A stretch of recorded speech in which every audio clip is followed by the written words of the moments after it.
Hopefully you fasten your seatbelts for the next 2 hours. Right. That's nonsense, Clint. I'm not buying it. I'm sorry. I don't care what you buy. That's just nonsense. My feeling. You're not just buying a racetrack. You're buying a piece of American racing history right there. I mean, that's huge. The history behind the track, just mind-boggling. You hear a lot of rumors in the rumor mill. I'll just keep tuning in to you guys to hear the truth when it comes down to it. So don't do that. I've already had one dose of tin hat syndrome today. I don't need a second one. Stuart Friesen said to Brett, he says, "Why don't you bring us to more places like this?" And Brett goes, "There isn't any other place like this." Race fans, it's time to throw it up on the cushion and get dirty. Coming to you live from the Finger Lakes and Southern Tier, it's time for Turn 5 Live. Now your hosts of Turn 5 Live, Steve Ovens, Clint Miller, and Brad Ovens.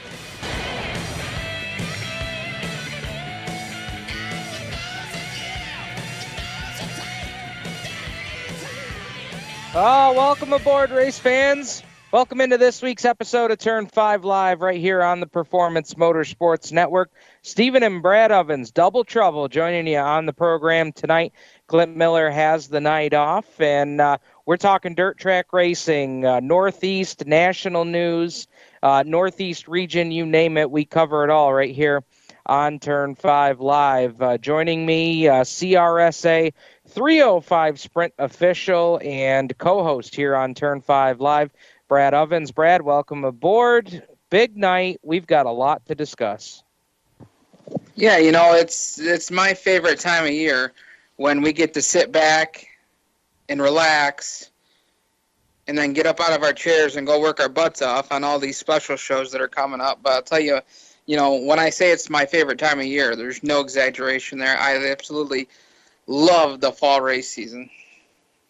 No doubt about it. And we're leading off the program tonight with a couple of announcements before we get into our Woodhull coverage. We've got Jeffrey Daugherty, who's going to join the program at 7:45 tonight, so in our next segment. So if you're listening in live tonight looking for Jeffrey Daugherty, he will be up next, coming up at the 7:45 segment, so stay tuned for that. Announcements to start off with tonight. Just posted a press release up to the Outlaw Speedway LLC.com website, and this is big for the IMCA modified contingent. I know we've had a lot of their drivers that tune into our program and listen to the results and listen to some of the commentary, and this is big for IMCA drivers, so listen up to this one. Friday and Saturday, September 23rd, 24th, will pay state, regional, national points for IMCA, as well as Empire State Series points on Saturday, September 24th, all part of the Fall Nationals at the Outlaw Speedway. And here's the other big thing, Brad. Of course, the money. $1,000 to win, 25 laps the distance on Friday night. Saturday night, a crisp $1,500 to take the checkered flag on Saturday for 35 laps being the distance. But here's the cool part. And a lot of these Northeast guys just got home from the 2016 Super Nationals. At the Super Nationals, they have an event called the Fast Shafts Invitational. And in order to get into that event, and I'm sure a lot of you listening have probably seen some of the IMCA contingent posting the link to go vote for them to be able to get into this invitational. Well, it's quite a grueling process just to get on the ballot. And so in order to get on the ballot, you got to qualify to be there. And there's a laid out process for that. But here's the cool part. Friday and Saturday, the 23rd and the 24th of this month at Outlaw Speedway, the winners from Friday and Saturday automatically get put on the ballot. So you don't have to qualify your way through just to make the ballot to be voted to go. If you win those two races, or if two drivers win Friday and different winners Saturday, they automatically go on the ballot for the 2017 Fast Shafts Invitational at the IMCA Modified Super Nationals in Boone, Iowa. For guys that may not be up on the IMCA sanctioned modifieds, that may not seem like a big deal, but I'll tell you, the guys listening that are IMCA drivers know that that's a big deal. And it's all going to converge on the Outlaw Speedway coming up later in September. The other announcement that we're going to make right here on Turn 5 Live, Few folks know about this already, but we're going to announce it here on the show, and tomorrow it'll be posted on social media. The winner of the September 23rd street stock race during the Fall Nationals will not only get an Empire 100 guaranteed starting spot, they will also be guaranteed for the Woodhull 100, which comes up the next day on Saturday, September 24th. That is a Fight Night Series race at Woodhull. It's Woodhull's second 100-lapper that they've run. And now, if you win on the 23rd and take home the $1,500, you now qualify for both 100-lap street stock events, the one at Woodhull and the one at Outlaw Speedway later in October. Huge, huge deal for the street stock contingent. If you can win that race, you're going to lock yourself into both 100-lappers. And just today, Brad, we sold out all 100 laps of the Woodhull 100 street stock lap sponsorship program.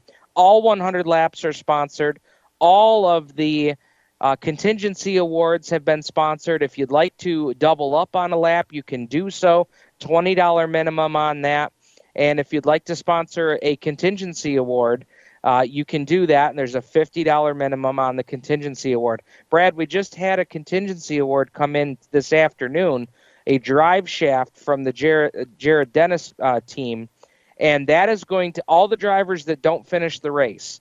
They will be drawn out of a hat, and Jared Dennis has put up a drive shaft, and the name of it, Brad, I love it, the Who Got the Shaft Award. What do you think about that?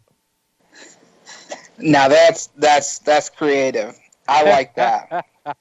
So this is good stuff. It is going to be awesome. The Who Got the Shaft Award, all DNF drivers will be thrown in a hat. There also will be a hard luck award on top of that, so we could have two different winners in that category for the Woodhull 100. We're really pumped about it.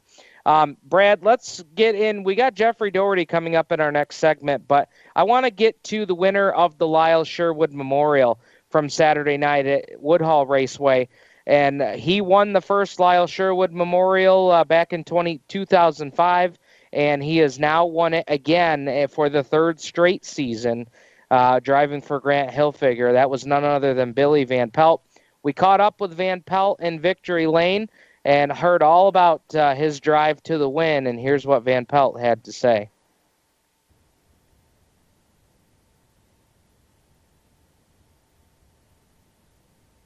And we'll get back to that a little bit later on in the program, Brad, but we heard from not only the we heard not only from the winner of the Lyle Sherwood Memorial, we also heard from Jeffrey Daugherty, Chris Daugherty, and we'll get all that lined up, and we'll talk about that a little bit later on in the program. But for the time being, Brad, before we bring Jeffrey Daugherty into the show in our next segment, why don't we go through the results of the modifieds as well as the Crate Sportsman. And, of course, Brad, actually, why don't we start with Jeff Daugherty with the audio there as he picked up the win in his first career Crate Sportsman start on Saturday night, started from the outside pole, and, man, talk about hitting a home run. In his first start, Jeffrey Daugherty picked up a big win. Why don't we hear his winner interview before we hear from him live in the next segment? Well, Jerry, as you can probably imagine, quite a happy scene down here in Victory Lane. Jeffrey Daugherty picks up his first Crate Sportsman win in his first Crate Sportsman start. His brother Zachary going to give him the checkered flag here in Victory Lane. What a race tonight. He held them all off for 25 laps, led every lap here in his Crate debut. Driver out of Elmira, graduate of the mini stocks. How about it for him, Jeffrey Daugherty?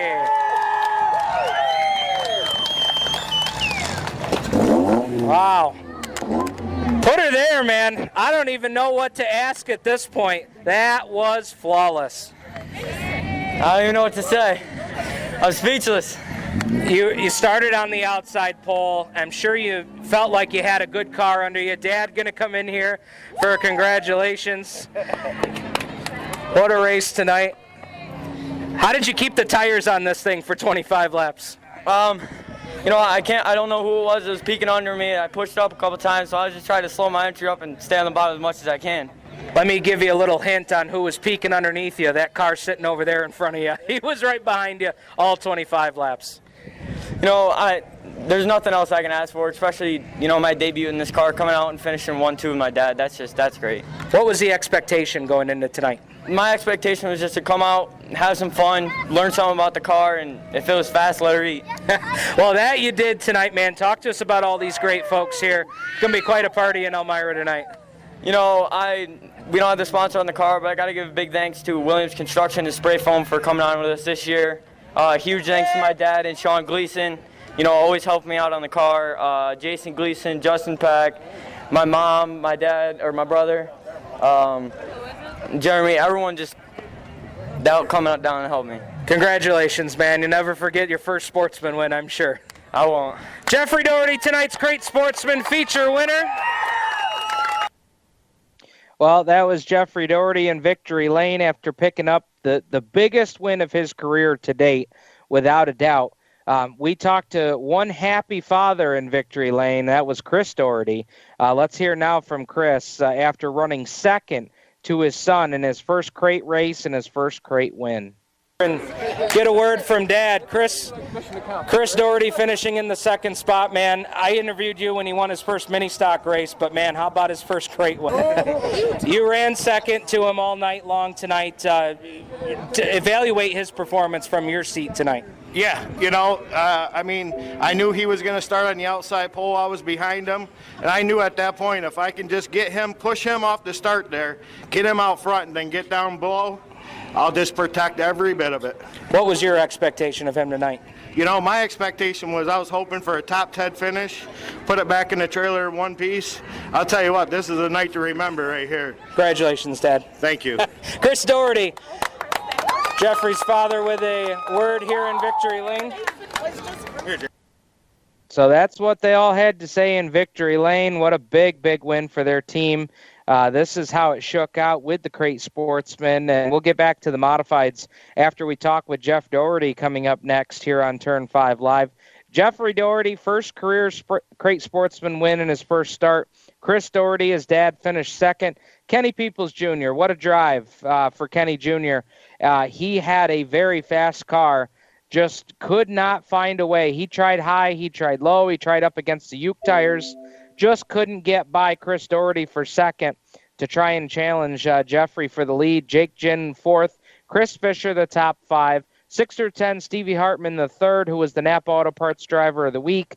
Brandon Butler seventh, Tim Guild eighth, Connor Brown ninth, and Tracy Stanford rounded out the top 10. We got to step aside here for our first break, and when we come back, we'll hear live from Jeffrey Daugherty on the Race Chaser Online Hotline.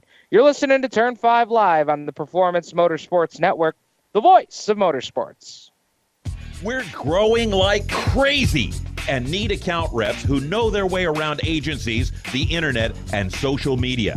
Got connections? Or do you know how to get to the decision makers? Are you fearless? We need you. Internet radio, or as we call it, wireless mobile radio, is rapidly becoming the place to be with almost limitless income potential. So contact us to get involved with the fastest growing professionally produced group of internet radio stations in the world. Your imagination is the only limit here. Call 717-749-0444. That's 717-749-0444. Or you can email us at scorpionradiogroup@gmail.com. You want to ask for Sue. Okay, so Sarah, I'm dropping you off at Emily's? Yep. And Josh, you're going to? Soccer, Dad. Soccer practice. Right. Oh, by the way, I just wanted to let you know when I pick you both up, I'll be wearing my short shorts. What? No! Yep, and my dorky dad hat, and I'm going to do my dad dance for all your friends. They'll love it! Seriously? Why? Because I like my short shorts. Of course, I could be talked out of it if you guys would just buckle up your seatbelts without giving me a hard time. It's important to get your kids to buckle up for safety, no matter what it takes. And sometimes, all it takes is your parental powers of persuasion. Okay, we're buckling up. See, all buckled. Good choice. I'll just have to do my dad dance at dinner time. What? No! Do what you have to make sure your kids are wearing their seatbelts, even on short drives. Never give up until they buckle up. A message from the National Highway Traffic Safety Administration and the Ad Council. Visit safercar.gov/kidsbuckleup for more information. Creekside Entertainment is the official DJ, photo booth, and uplighting company of Turn 5 Live and the Performance Motorsports Network. Stuart Ovens and his staff at Creekside Entertainment are professional and experienced with events of any type. Creekside Entertainment specializes in wedding packages that are affordable and fun, and they are ready to serve you with the most up-to-date music and karaoke selection. If you can sing it in the shower, you can come out and sing it with Creekside Entertainment. And don't forget about the Creekside Entertainment photo booth and uplighting service that will transform your wedding or party into an event the family will be talking about for years. Trust the entertainment company that racers trust. Call Stu at area code 315-481-9700 or visit them online at creeksideentertainmentdj.com. You can also find them on Facebook and Twitter. Creekside Entertainment, division sponsor of the Black Rock Bandits in 2015.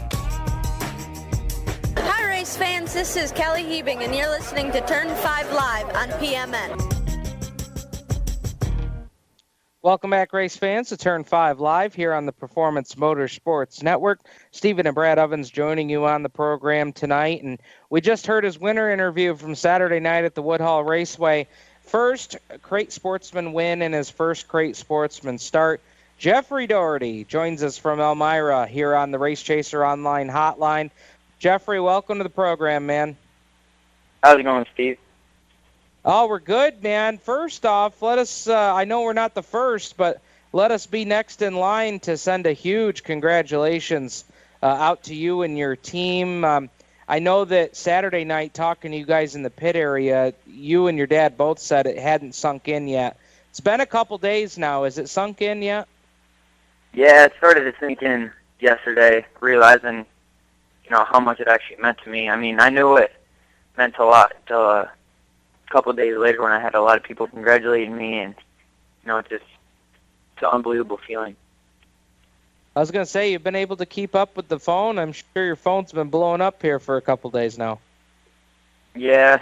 I've been getting some messages on Facebook. I've been getting people tagging me and stuff, congratulating me, and I think that's great that, they not only they watch the race, but they also have enough, or they're kind enough to message me and thank me. Let's go back way before even Saturday night. First time that you really got to turn some laps, on your own with the car. If I remember right, was a Sunday where you guys got to do some practice laps a night after the event, and you burnt the tires right off it and got all that good experience. And even to last Saturday when you took the car out and really did some situational type practice after the races were over. You look back on all those things now and what you were able to accomplish on Saturday night. It's got to seem like a blur. I mean, you've had some opportunity to try and learn and get comfortable with the car, and you go out and win your first race. I mean, that's wild. Yeah, that experience, that really helped me a lot, just knowing if I could get out front and I could, hit my laps every lap and just be consistent, that I knew the car was going to be fast. I just had to make sure that I was comfortable enough to make it fast. And all those laps that I turned in that car, that's what really helped me out Saturday night, and just knowing if I got out front, I'd have the car to win, and hopefully I could just keep it there. You said in Victory Lane Saturday night that you knew there was a car there hounding you for the lead. Did you have any idea who it was? And if not, when did you find out who it was? I didn't know who was behind me until our first caution, and then my dad pulled up beside me and, kind of showed me that he was there. Got me a little nervous, but it also kind of gave me a little confidence knowing that he was there, and not the next turn someone's going to, give me a little shove. I mean, that's racing. You got to deal with it, but it was a little not as overwhelming, I guess you could say, knowing he was behind me. Did he give you any tips when he pulled up alongside you, or he just drove up there so you could see who was behind you? He just drove up right beside me and gave me a thumbs up and then dropped back. Nice, nice. Did that make you nervous at all? It made me nervous knowing that, you know, all the success that he's had in the season, that he was behind me, and it kind of opened my eyes a little bit, like, I'm actually leading this race, you know, that I got to stay consistent and just hit my marks every lap. The other thing you said in Victory Lane Saturday night was you had pushed up a couple of times and you just had to get back into your rhythm and you know, back off a little earlier for your corner entry. How was the car handling? I mean, obviously it was good because you won the race, but did you even have an opportunity to kind of feel like, man, was the car tight? Was it loose? Or was it just your nerves being out front in your first race? You know, the car was great. It handled great. It was just mainly my nerves of me being out in front. Wasn't used to that feeling. So, I mean, as the race went on a little more, kind of got a little more nervous. So I feel like that'll kind of change the more that I'm in the car, the more comfortability I get in the car, because after the race, me and my dad were talking. He gave me a couple pointers on what I should do to, you know, make sure the car stay on the bottom so I don't slip up like that. Yeah. Now, was there a point in the race when you thought, you know, man, I've got this, or boy, we could really win this race? Did you feel that way, or not until the checkered flag came out? How was that for you? The first 10 laps of the race, I was really, you know, I was shocked that I was actually leading the race, and I was still in the lead. And once lap 20 rolled around and he gave me the 5 to go, that's when it kind of started hitting me that I really have a chance to win this race, and if I can just stay steady for these next 5 laps, I could actually pull it off. And then you take the checkered flag. Is everything a blur after the checkered flag? Do you remember Victory Lane? After the checkered flag, you know, I kind of just forgot everything.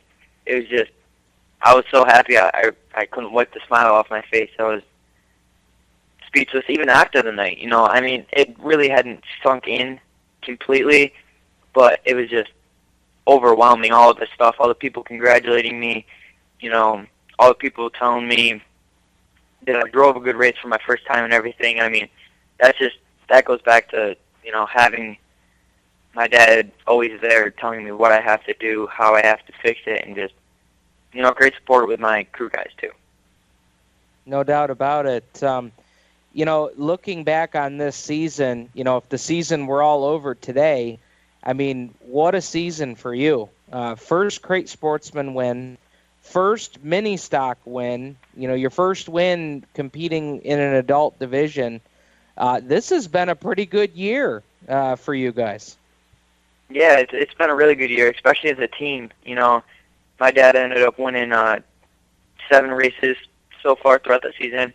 Hopefully he can pull off another one. You know, our other teammate, Sean, pulled off, I believe, 6. I'm not completely sure on how many races he's won, that's really impressive. I pulled off my mini stock win and this Crate Sportsman win last Saturday. I mean, we've had some bad luck throughout the weeks. You know, the first couple weeks we kind of started struggling with motor problems, but the car started to get better as the year went on. So, I mean, for my first season, I couldn't be happier. And, you know, the other thing that I think is so unique about your driving career is we've got a lot of examples that we can point to like this, but you're one of these drivers that started in the go-karts, made your way up into the Bandits and the Warriors, and then made your way into the mini stocks and now the Crate Sportsman. Talk to us just a little bit here about what it means to get that experience early in your career when you're trying to move up through the ranks. You know, the go-kart experience, that kind of really helped me on understanding how I should drive a car when the tracks slip, because, you know, go-kart tracks, they're the track's really hard, really slick, and you're on just a slick for a tire, so that kind of helps you on more throttle control throughout the corners. And the mini stocks, that was a big jump because I stopped racing, I believe, when I was 8, and then I started racing the Bandits.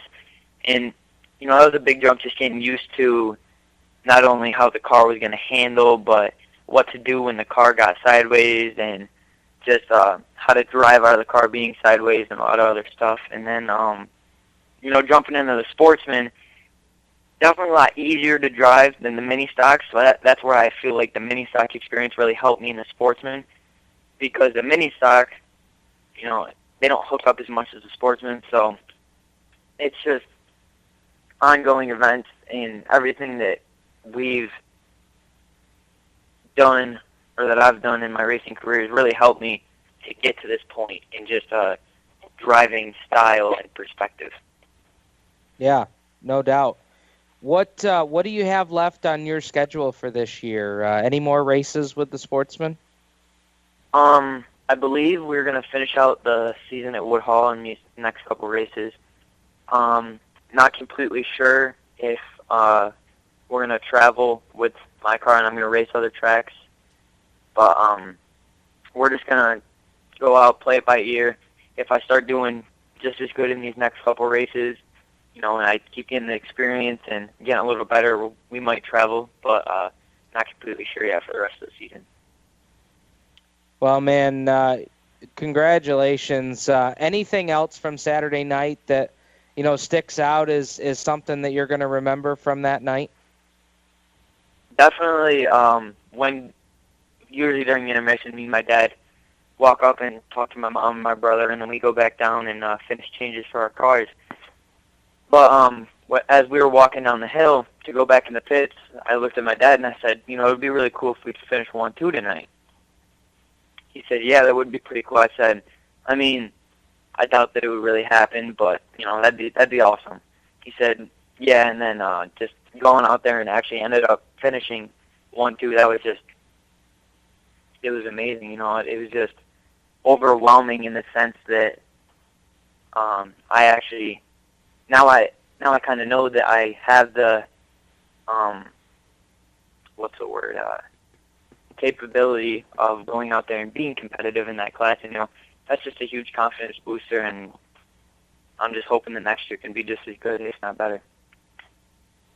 Well, congratulations on the win, Jeffrey. That was big. What a story. And speaking from the Trek PR guy's perspective, that was a lot of fun to write, for sure. Before you go tonight, and we certainly appreciate your time, talk to us about the great folks that help you out with your race team. You guys always do such a great job of mentioning all those good folks. You know, really main person that's hopped on board with us this year was Williams Construction and Spray Foam. You know, they had the courtesy to come on with us, test this out, see if we can give them what they wanted, and put the cars in victory lane as much as we could. You know, my dad and Sean Gleason, if it wasn't for them, my car wouldn't be getting to the track every weekend. My mom, you know, mom's always there supporting me. My brother, Jason Gleason, Dylan Gleason, last couple weeks, he's been a lot of good help. He's always been down in the garage helping us out. Justin Pack, Comfort Zone Heating and Air Conditioning, Mike Seeger Fabrication, ProSign, and just everyone that usually comes to the races and helps us and always gives us that sense of comfortability knowing that we have people there say something goes wrong, we get a flat tire or a brake or something. That's good stuff, man. Congratulations again on the win, and we certainly appreciate you jumping on board with us tonight. Yeah, thank you. Thank you for asking me to be on the show tonight. All right. That's Jeffrey Daugherty joining us on the RaceChaserOnline.com hotline. RaceChaserOnline.com for all the news, views, and driver interviews. You can find them online, RaceChaserOnline.com. Your news, your way, every day. You can find it over there at Race Chaser Online. They cover it all. We're going to step aside here, Brad. When we come back, we'll talk about Jeffrey Daugherty a little bit more. Then we'll get into some of the other winners from Woodhull on Saturday night. You're listening to Turn 5 Live on the Performance Motorsports Network, the voice of motorsports. Max Dairy Bar is a proud supporter of Turn 5 Live and the Performance Motorsports Network. Opened in 1974, Max Dairy Bar has been a Penn Yan, Cayuga Lake, and Yates County staple, serving the best Hershey's hard ice cream. They also have soft serve ice cream, their weekly yogurt special, sorbet flavors, gluten-free options, frozen Greek yogurt, and non-dairy lemon ice. Don't forget about their tricky 18-hole putt-putt course that will test your skill to see if you have what it takes to be a champion.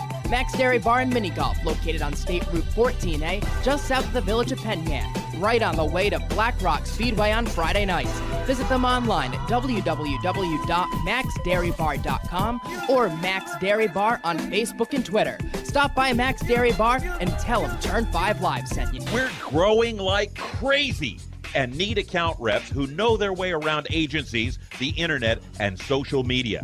Got connections? Or do you know how to get to the decision makers? Are you fearless? We need you. Internet radio, or as we call it, wireless mobile radio, is rapidly becoming the place to be with almost limitless income potential. So contact us to get involved with the fastest growing professionally produced group of internet radio stations in the world. Your imagination is the only limit here. Call 717-749-0444. That's 717-749-0444. Or you can email us at scorpionradiogroup@gmail.com. You want to ask for Sue. Creekside Entertainment is the official DJ, photo booth, and uplighting company of Turn 5 Live and the Performance Motorsports Network. Stuart Ovens and his staff at Creekside Entertainment are professional and experienced with events of any type. Creekside Entertainment specializes in wedding packages that are affordable and fun, and they are ready to serve you with the most up-to-date music and karaoke selection. If you can sing it in the shower, you can come out and sing it with Creekside Entertainment. And don't forget about the Creekside Entertainment photo booth and uplighting service that will transform your wedding or party into an event the family will be talking about for years. Trust the entertainment company that racers trust. Call Stu at area code 315-481-9700 or visit them online at creeksideentertainmentdj.com. You can also find them on Facebook and Twitter. Creekside Entertainment, division sponsor of the Black Rock Bandits in 2015. Hi, race fans. This is Nick Cooper, and you're listening to Turn 5 Live on PMN. Nick Cooper bringing us back from commercial break here on Turn 5 Live on the Performance Motorsports Network. Stephen and Brad Ovens joining you on the program tonight. And Brad, before we get back into some of the Woodhull results and interviews, Jeffrey Daugherty, man, what can you say? A kid that has developed as a race car driver far beyond his years at 14 years old. He's really accomplished a lot here so far in his short career.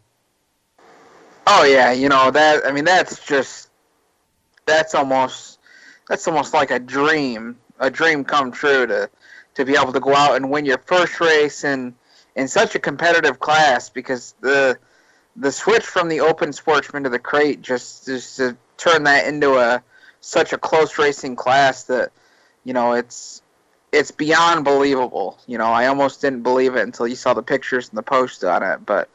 You know, he's definitely got some good crew behind him. He's definitely got a good car under him, and he's got one of the best guys out there to teach him. So, and think back to 1997, 1998, the idea that was born with Lynn and Cindy Huff to create a youth division in the mini stocks to allow these young drivers to get the experience. I mean, think about the drivers that division has catapulted into, you know, stardom. I mean, it's just incredible. Oh yeah, without that inception of the youth divisions, not only you know, the old Black Rock Speedway, now Outlaw Speedway, but just the youth divisions across the nation, you know, allowing kids to get into these big cars at such a young age. You know, if it wasn't for that youth movement in the early to late 90s, or the late 90s, early 2000s, we probably wouldn't be talking about a 14-year-old driving a Sportsman modified. Yeah, that's for sure. Let's get back into the results from Woodhull on Saturday night. Griffith Energy sponsored the 12th edition of the Lyle Sherwood Memorial. They did have a memorial in 2005. Lyle Sherwood was lost on June 4th, 2005, in an event at the Woodhull Raceway. They have honored him in 2005 and every year since that time. And Billy Van Pelt was the winner of the first Lyle Sherwood Memorial, and he added another one. And this time it was 3 in a row for Grant Hilfiger as Billy Van Pelt won the 35-lapper on Saturday night, $1,700 for the win. Alan Rudalovich, Penn Can Speedway track champion, came in and invaded, tried to get the win, just didn't have enough to hold off Van Pelt in the second half of the event. He would finish second. Ron Cartwright Jr. from Outlaw Speedway was third. The Captain Quick, Kurt Van Pelt, went to the back about halfway through the event, charged all the way back to the fourth spot, and had he not had the problem and lost several positions early in the event, it had been interesting to see what he would have had for his brother Billy late in that event. Eric Fisher rounded out the top 5. Brady Foltz, Ryan Tracy, Kevin Chilson, Corey Costa, and Brian Doolittle rounded out the top 10 finishers. Let's hear from Billy Van Pelt in Instant Heat Wood Pellets Victory Lane. Well, folks, give it up for him, Billy Van Pelt, the winner of the Lyle Sherwood Memorial.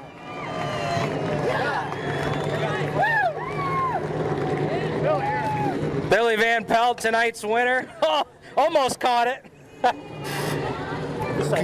Congratulations, man. There you go.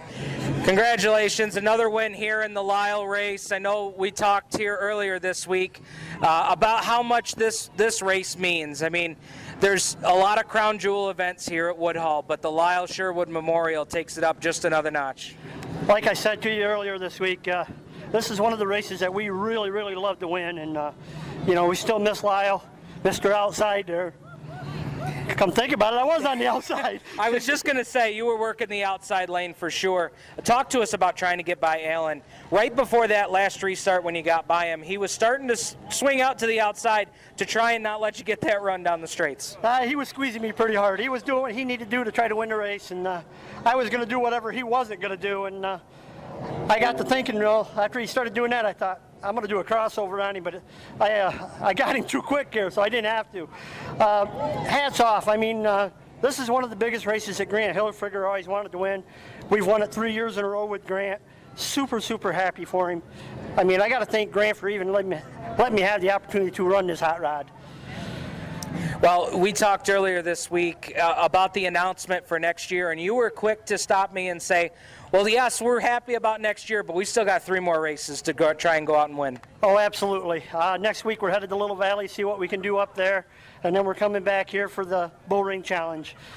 But I'd like to thank my sponsors, Hilfiger Contracting, Walker Plumbing, Instant Heat Wood Pellets, Mullen Carpet, Bradley Supply, Ridge Runner Cafe, Swigart Maple Syrup, Morgatini Race Engines, Bicknell Racing Products, and Leaf Racewear. All these people helped me out a ton, and I believe most of them are going to be coming with me next year too. And I haven't talked to Durant about a sponsorship, but I'm gonna. All right, man. Congratulations on the win tonight, and congratulations about the announcement for next year. Oh, absolutely. Thank you, everybody. All right, Billy Van Pelt, tonight's modified feature winner. Well, Van Pelt picked up the big win there on Saturday night. Another Lyle Sherwood Memorial win. Congratulations goes out to those guys. Big win for those guys. We talked about the Crate Sportsman results already. Let's get into the 360 late models as Bruce Miller picked up another win on Saturday night. He got the win over Glenn Reitner, Jason McGregor, Carl Hughes, Steve LeBaron, Wally Wade, Mick Seeley, Adam Austin, and Kurt Stebbins rounded out the field in the 360 late models. And Brad, you're absolutely right. Brad, bringing up the point here that Billy Van Pelt, a milestone win for BVP on Saturday night. Career win number 200 in a small block. He has well over 200 wins in his career, but this was 200 wins in a small block, And a whole bunch of those, if not a majority, all have come at the Woodhull Raceway. And Brad, 200 wins for a guy like Billy Van Pelt, that's legend status right there. You know, that's incredible to hear, and for a guy that's had that kind of success, you know, it's one of those feel-good stories. And then you add on top of it, they're bringing back the number two with Chilson next year. I mean, it's going to be like a throwback Thursday every Saturday night at the Woodhull. You know, that's awesome. That it was, no doubt about it. We were talking about the 360 late models. Bruce Miller picked up the win there on Saturday night, as he has done so many times in 2016. We talked to Miller in Victory Lane after the race. Well, thank you, Robert and Jerry. Bruce Miller climbs out of the car, tonight's 360 late model feature winner. Man, we're getting used to doing this down here on the front stretch, Bruce. What a season for you guys here at Woodhull. Tell us about it tonight. I struggled a little bit in the heat. I actually went with a feature setup, and I misjudged the track quite a bit in the heat race. But the nice thing was all we had to do was tap off the gas and come out for the feature, and the track definitely came to us tonight. Was it just going too far one way or the other based on what you saw in hot laps maybe? No, I didn't really watch hot laps. I watched the earlier heats, and the track looked harder and slicker than it really was. It was, I guess, a little deceiving, but when we got out on the track, I realized they probably made a little mistake in the setup. Was it big swing or little swing to adjust it for the feature? I just make very small adjustments for this year once I got a good setup dialed in. But I guess it kind of goes to show you if you make a small adjustment the wrong way, everyone else is pretty much on top of their game. So you're quite a few spots back by just a small miscalculation on setup. Talk to us about the folks that help you get you here to Victory Lane. I definitely got to thank my family. This is my dad's race car.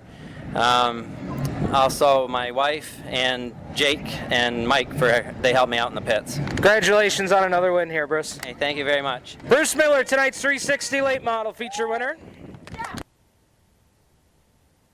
So Bruce Miller picks up the win on Saturday night in the late models. Let's go on to the street stock division, as they had opened up rules on Saturday night. A little bit different rule package to allow more cars to come in and compete. And they had a nice field of them, 15 cars. It was also the last opportunity to kind of get a tune-up for the Woodhull 100 coming up later on in September 24th to be exact. And Glenn Reitner picked up the win. Car wasn't perfect on Saturday night, and had he slipped just a half a groove up from where he was running, Jared Hill was all over him, trying to get the lead and the win. Hill driving the 57J for Jim Schuyler on Saturday night. Hill would have to settle for second. Brett Marlatt was third. Zane King Jr., what a drive for the youngster, who also picked up a heat race win on Saturday. C.J. Guerry, first start of the year, would finished in the 5th spot. 6 through 10 was Dennis Cummings. Kane Stebbins, who was driving both of the 74 cars on Saturday. Gene Balmer, Jacob McConnell, and Kurt Stebbins rounding out the top 10. Let's hear now from Glenn Reitner in Victory Lane. Well, folks, he's got the helmet off, ready to climb up out of here. Glenn Reitner, tonight's street stock feature winner. Let's hear it for him. Great drive in the 15 car tonight. Congratulations, Glenn. Great race tonight. That was a good run with you and Jared Hill up front. He was trying everything he could to try and get by you tonight. Yeah, thanks, Steve. This car was pretty good tonight. We had her hooked up a little too good. It was a little tight in the centers of the corners, and it was throwing me some fits. But we got the job done. Hats off to the 57J. I believe that was probably Jared running that car. But hats off to my crew. You know, we changed engines this week. Thank you, Ron's Engine Science. This is his engine. It run flawless all night long. Thanks, Ron. I got to thank all my sponsors: Woodhull Auto Parts, Painter's Meat Processing, Smoke and Wheat Barbecue, Moose's Enterprises, Sheer Perfection, Burn Valley, DJ's Custom Taxidermy. Joe Wilcox Performance Automatics. Without Joe, this thing wouldn't be here tonight, that's for sure. Talk to us about trying to keep Jared behind you. You talked about the car was pushing a little bit. How were you able to keep him behind you? Truthfully, I really don't know, because this thing was a handful in the centers of the corners, but I'm glad we're here because we needed a paycheck. Good night to win, and also that final tune-up for the 100-lapper coming up in 2 weeks. Yeah, absolutely. I can't wait for that. That's always a highlight. That's the main driving reason why I got a street stock, was for them races there, them special shows, and them guys just look like they have a ball in it, and I want to join the fun. All right, man. Congratulations tonight, and we'll see you back here for the 100-lapper in a couple weeks. Thank you, Steve. Folks, give it up for Glenn Reitner, tonight's street stock feature winner. And we've got the folks from Griffith Energy going to step in here with the plaque presentation. Interesting comment there from Glenn Reitner. We're going to step aside. When we come back, Brad, I'm going to ask you about that comment here on Turn 5 Live on the Performance Motorsports Network, the voice of motorsports. Parents, your son or daughter has had their license for a while now, but you want to make sure they're prepared for any situation they may face on the road. High school driver's ed doesn't teach them to drive defensively. They need to be prepared for any highway emergency. For less than a month's insurance, and a whole lot less, BSR instructors at Summit Point Motorsports Park in nearby Summit Point, West Virginia, will teach your son or daughter how to respond instantly and positively to unexpected situations on the road. BSR's specialized accident avoidance training teaches swerve to avoid maneuvers at highway speed, ocular driving, which focuses driving attention on ways to avoid accidents, vehicle dynamics and feedback, skid control and skid recovery, threshold braking on straights and progressive braking on curves, and off-road recovery techniques. This is stuff driver's ed simply doesn't teach. So call BSR today, 304-725-8444. Give your kid the skill set needed to drive safely and responsibly on the highway. That's 304-725-8444. So when you get to the corner of Smith and Orchard, you're going to want to take a You left. are not going to then believe what you're this. going to do is turn Marcy into Marcy and Brad Avenue just broke up, and go past and the apparently first 3 she's lights, happy and about then take it. the next left. I don't really Then think drive she's 5 more happy, blocks, but and you should be who am there. I to judge, right? Park on the Anyway, right. That's I'll what see I you heard later last tonight. night. It's hard to concentrate on 2 things at once, like texting and driving. Stop the text, stop the wrecks. How will you stop texting and driving? Tell us at stoptextstoprex.org. Brought to you by the National Highway Traffic Safety Administration and the Ad Council. Creekside Entertainment is the official DJ, photo booth, and uplighting company of Turn 5 Live on the Performance Motorsports Network. Stuart Ovens and his staff at Creekside Entertainment are professional and experienced with events of any type. Creekside Entertainment specializes in wedding packages that are affordable and fun, and they are ready to serve you with the most up-to-date music and karaoke selection. If you can sing it in the shower, you can come out and sing it with Creekside Entertainment. And don't forget about the Creekside Entertainment photo booth and uplighting service that will transform your wedding or party into an event the family will be talking about for years. Trust the entertainment company that racers trust. Call Stu at area code 315-481-9700 or visit them online at creeksideentertainmentdj.com. You can also find them on Facebook and Twitter. Creekside Entertainment, division sponsor of the Black Rock Bandits in 2015. Hi, race fans. This is the voice, Shane Andrews of the Big Block Modified Super Dirt Car Series, and you're listening to Turn 5 Live on PMN. That is the voice, Shane Andrews, bringing us back from commercial break here on Turn 5 Live on the Performance Motorsports Network. Stephen and Brad Ovens joining you on the show tonight. And, Brad, I want to ask you about Glenn Reitner's comment there in Victory Lane. Bought a street stock because he wanted to have fun in those 100-lappers at the end of the season. Are these events becoming, the street stock class, it's grassroots, it's how guys move up from, say, a mini stock, but not all the way up to, say, a late model or a sportsman. But these end-of-the-year shows, I mean, for some guys, this is the peak of the season. Yeah, I think it's kind of funny to hear him say that, that's the whole reason that they went and got a street stock was the end-of-the-year shows, which I can understand that. But, I guess if you look at it from a technical aspect, I guess it would be easier to go from a late model, whether it be 360 or Crate, and to convert it. I mean, we've seen a lot of guys convert their old 360 late models into straight stocks, and a lot of them are having some pretty good success with them. So, I guess it's not too surprising, but with the success that he's had with it, it's kind of surprising to hear him say that. And of course, 2016 is the first year that we're going to be involved with both of the 100 lappers, both at Woodhull and at Outlaw. We've done the Outlaw race for several seasons now. Brad, what's interesting to me about these 100 lap races is, the tracks. You couldn't ask for tracks more different. Outlaw, it seems like the past couple of years, it's just all been about surviving and getting to the end of the race and putting yourself in position to win the race. And, this will be the first time I've even seen a 100-lapper at Woodhull. And the first thing that comes to my mind is, a lot of guys try and settle and log laps in the first half of the race at Outlaw. I don't know that you're going to be able to necessarily do that at Woodhull because that track is so short and so demanding. You could quickly find yourself in trouble and maybe even going a lap down.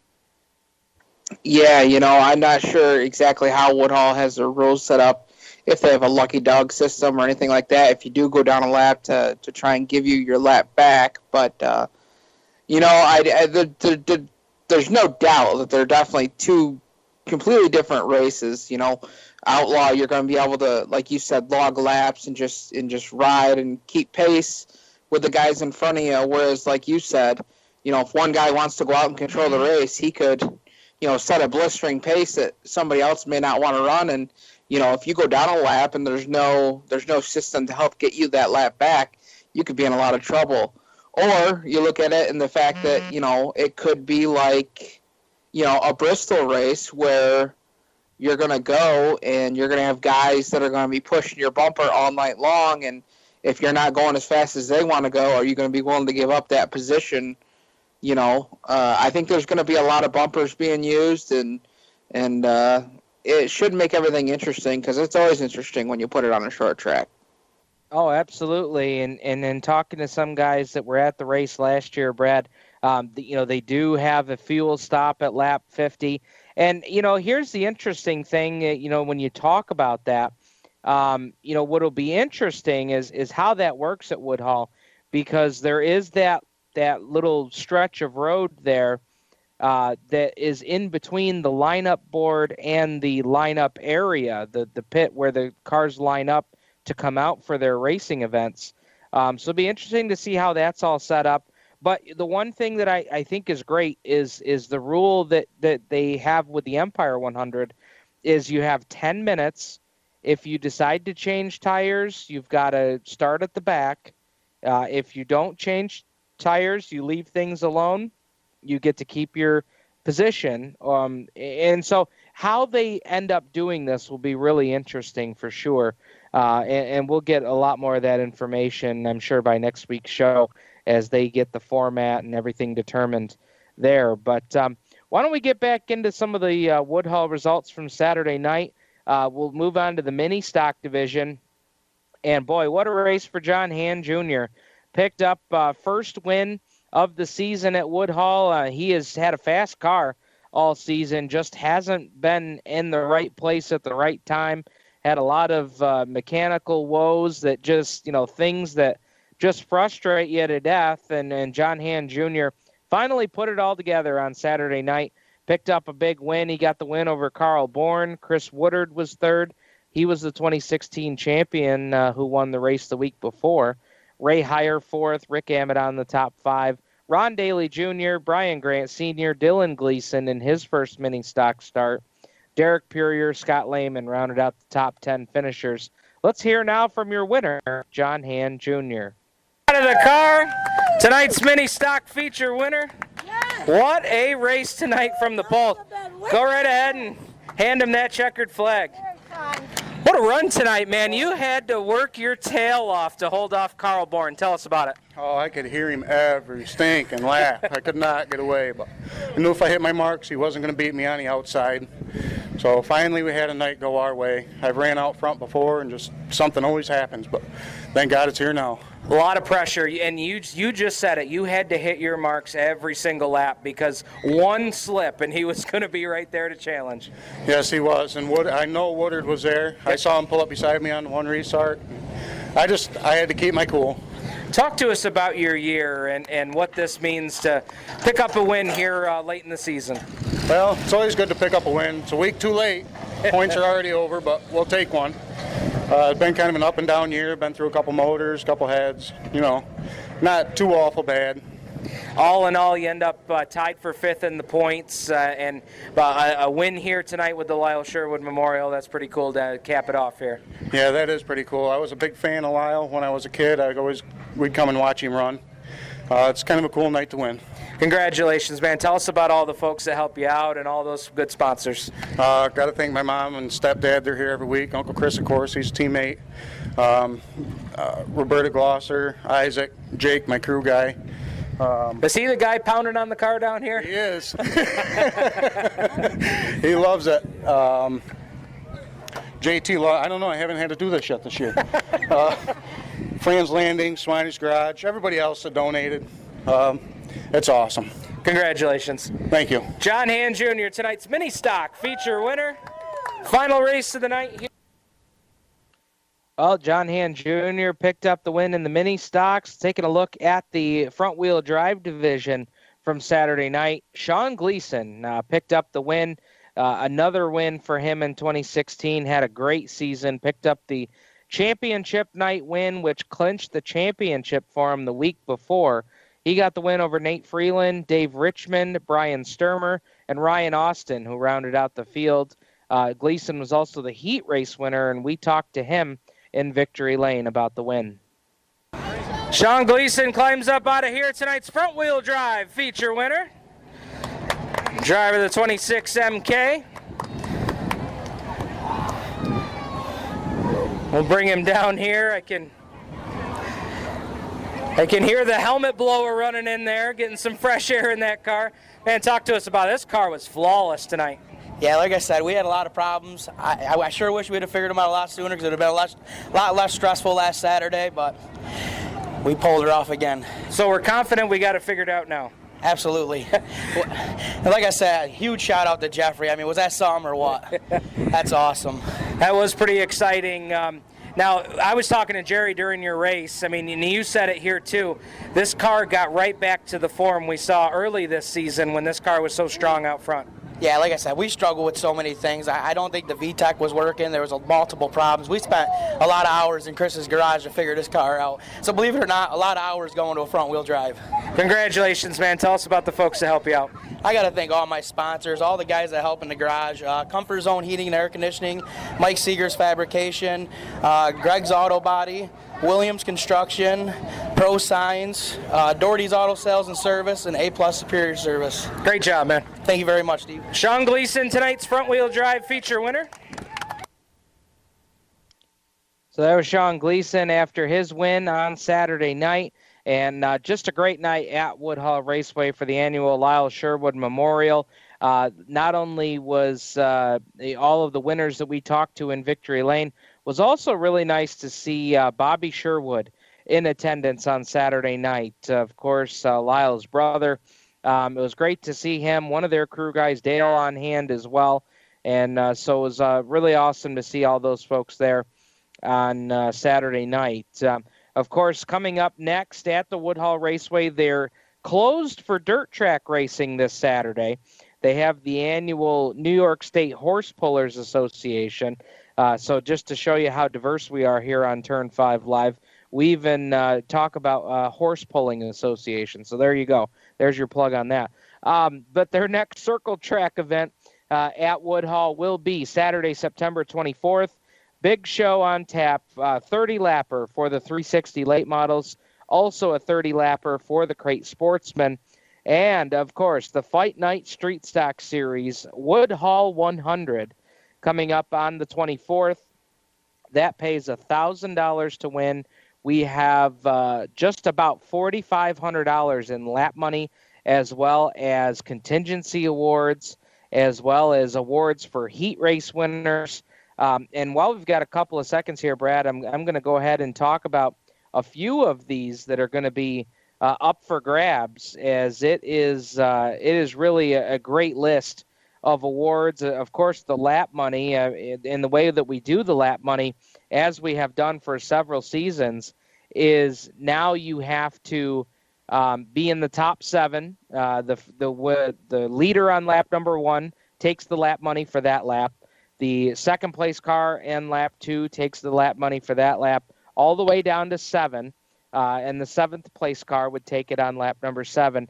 Then you move back to the leader on lap number 8.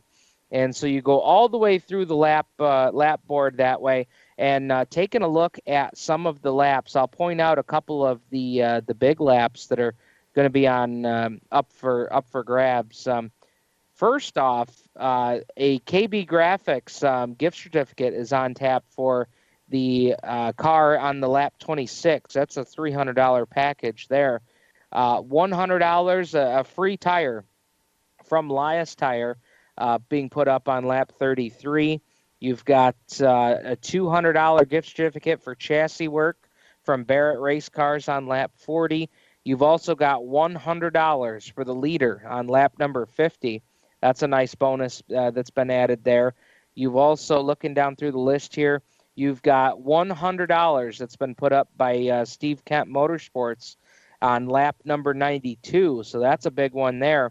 And then lap number 40, Finger Lakes Landscaping, former dirt track racer Ray Spiker putting that up, $40 there on lap number 100. Then you look at some of the contingency awards, and you've got a $400 gift certificate from Potter Chassis for all of the heat race winners. The Hard Charger will get a free tranny refresh from Joe Wilcox Performance Automatics. You've also got the Move of the Race from Empson Automotive, a $200 gift certificate for some machine work on the engine. The Hard Luck Award, $50 there from Christy Buno. If the winner of the race is driving a Barrett chassis, new or old, they will get a $300 cash bonus from Barrett Chassis.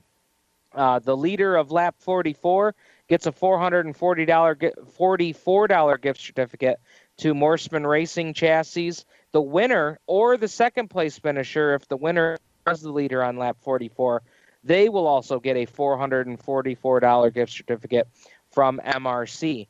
And you've also, we've got ninth place on lap 50.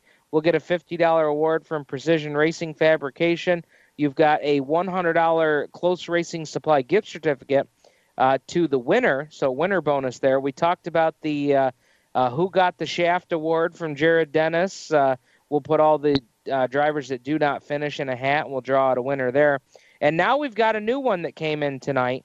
Most laps led from Bill Przyslopski, $50 for the person who leads the most laps. And those are the contingencies up on deck for Saturday, September 24th. Brad, we got to step aside here. When we come back, we're going to talk all about the Fall Nationals at the Outlaw Speedway. Coming up next here on Turn 5 Live on the Performance Motorsports Network, the voice of motorsports.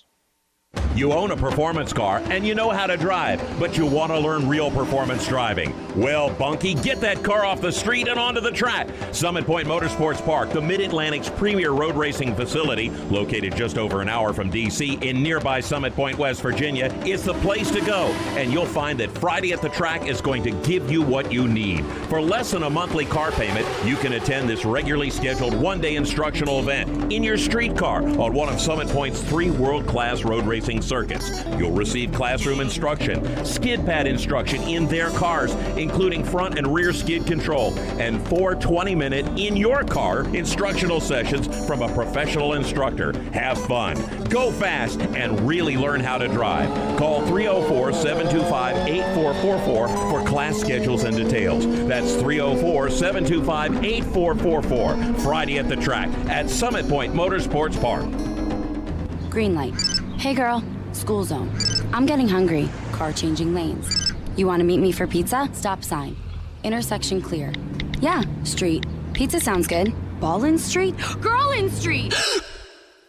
It's hard to concentrate on 2 things at once, like texting and driving. Stop the text, stop the wrecks.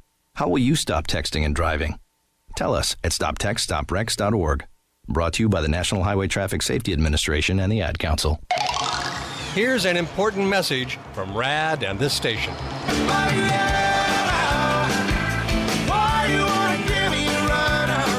Hi, this is Bob Sheehan from Blues Traveler for RAD, recording artists against drunk driving. I like to party just as much as the next guy, maybe even more. But the one thing I won't do after I've had a few is get in the car and drive.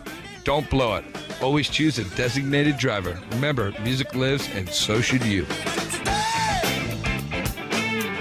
Motorsports sales professionals. Performance Motorsports is looking to build a team of experienced media sales professionals to represent our programming to the industry's top companies, magazines, and racing series. If you have motorsports sales or marketing experience, know how to work with agencies, understand social media, and are incredibly creative when it comes to working with clients and promotions, then we want to hear from you. Top performers are richly rewarded. Your imagination is the only limit here. Call 717-749-0444. That's 717-749-0444, or email us at scorpionradiogroup@gmail.com. You want to ask for Sue. Hi, race fans. This is Brett Deo, and you're listening to Turn 5 Live on PMN. Brett Deo bringing us back from commercial break here on Turn 5 Live on the Performance Motorsports Network. Stephen and Brad Ovens joining you on the program tonight. And now we're going to start talking about the Outlaw Fall Nationals coming up on Friday, September 23rd and Saturday, September 24th, as there is a bunch going on for sure with the Outlaw Fall Nationals. And we'll talk about let me start out with the lineup for each night.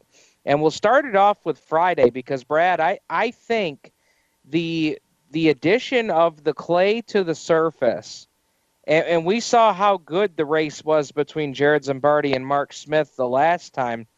What do you think we're going to see for a show when the 360s come to race for $5,000 to win on Friday the 23rd? I think that race is going to be even better than what we saw in August.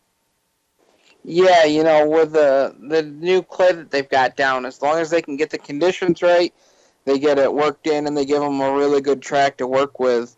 I think just in the speeds you saw in the modifieds, the sprint cars are going to be even that much faster.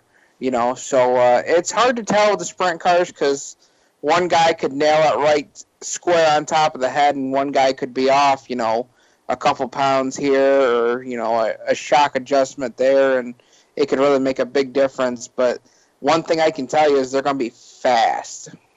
Yeah, that they will be. There's no doubt about that. Also on deck that night, the Crate Sportsman. And here's an interesting wrinkle, at least as it is right now, Brad. It's $1,500 to win for Hoosier Tires, the Grit Series at I-88 that Friday night, running one of their American Racer Tour events.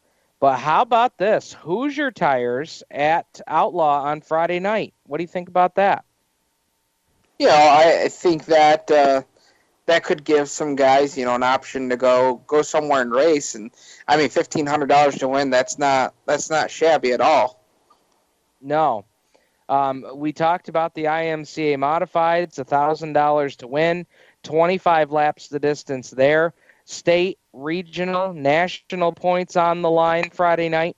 And the winner will be a qualifier to go on the ballot for the 2017 Fast Shafts Invitational at the 2017 IMCA Super Nationals in Boone, Iowa. So big spot there on the line for the IMCAs. And based off the reaction we're already getting, Brad, I think Friday and Saturday is going to be a big weekend for the IMCA cars. We've already got one driver confirmed that's coming from Michigan, and A.J. Ward, and we know how good he is. He won the last time he came out to Weedsport, so we know how fast that car is. Oh, yeah, absolutely.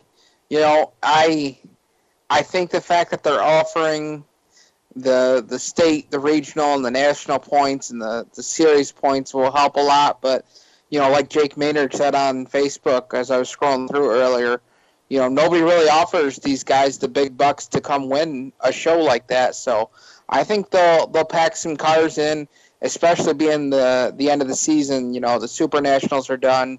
A lot of racetracks are done racing their weekly programs. So it really opens up a lot of opportunity for these guys. Yeah, that's for sure. And I'm looking forward to seeing what kind of fields they bring out on Friday and Saturday night. The street stocks, we talked about this on the top of the show. $1,500 to win for the street stocks on Friday night. It's a 35-lap show. I know a lot of guys got this date circled because not only is it $1,500 to win, but if you finish in the top 2, you're going to be a guaranteed starter for the Empire 100 later in October. But here's something that was added here just this week. If you win on Friday, September 23rd, you're not only a Empire 100 guaranteed starter, but you also get a guaranteed starting spot for the Woodhull 100 the next day down on the high banks. And so that, with all the money that's going to be on the line and lap money, contingencies, heat races, special awards if you don't have a great night, on top of what you're going to get to take the green flag, that's going to be pretty awesome. And boy, if you could win that Friday night and go down and let's say, Brad, you have a top 5 run and run in the top 5 all night at Woodhull, boy, could that $1,500 win be made even sweeter on Saturday. Oh yeah, anytime you get a guaranteed starting spot for any kind of big race like that, it's kind of like a no-brainer. I mean, it's not really to say a no-brainer, but I mean, it's one of those things that it's somebody walking up to you on the street and handing you money and say, here, this is yours, take it. Yeah. The 4 cylinders will race for $1,000 to win on Friday night in a 25-lapper. And the rules for this are as follows, and it did change here in the last 48 hours. The rules are this, Brad. All 4-cylinder cars must weigh 2,500 pounds. Doesn't matter if you're rear-wheel drive or front-wheel drive. You got to be 2,500 pounds. No strokers, no roller heads, and the other part to that as well is tires. It has to be a DOT tire. They has to no racing wheels, no Hoosier, American Racer racing tires. It's got to be DOT spec tires. They are now going to allow tube chassis, which is a change from what originally came out. And the other addition, Brad, after some lengthy conversation with some of the drivers that have talked about coming out, is no superchargers, no turbochargers. And Brad, I don't know if you can shed any more light. I would probably ask Clint or you this question. But, as far as the supercharger and turbocharge, I think that's just to help keep things on a level playing field. Oh, yeah, absolutely. I mean, you take a 4-cylinder motor and throw a supercharger or a turbocharger on it. If somebody does it the right way, I mean, you could be pushing 150, 200 horsepower in a little, 2.5 4-cylinder motor. So, I think that's a good move. And, I can't imagine the stuff that would show up if they didn't have something like that in there. The top 4 cars in each of the street stocks, Crate Sportsman, and 4-cylinders will be guaranteed into Saturday's racing program. Of course, the sprint cars won't be there on Saturday, and the IMCA modifieds are not allowed to take the guaranteed starters into Saturday because, Brad, if you do that, IMCA considers it one event for the whole weekend. So in order to make sure that they can award state, regional, and national points, you have to run 2 separate shows. And, of course, we want to be able to offer that to the drivers. So no guaranteed starters will go into the IMCA Empire Series race on Saturday. And talking about Saturday, here's the lineup for Saturday, September 24th. The modifieds, $5,000 to win, 40 laps the distance for the mods. This is race number 2 of the modified Triple Crown. $25,000 bonus on the line for Tyler Seary if he can win race number 2 on the 24th and then come back and win race number 3 on Dutch Hogue weekend later on in October. So that is going to be on the line. And, of course, to win the Sunoco Challenge, you've got to be a weekly outlaw competitor. So, Brad, I'm going to pose this question to you. Steve Payne, we saw him really catch fire in the second half of the year. What do you think his chances are of winning race 2 and race 3 to try and take that $12,000 $500 bonus? I could definitely see that. It seems like that car's just been shot out of a cannon the last 4, 5, 6 weeks of the season here. They've just been on top of their ball.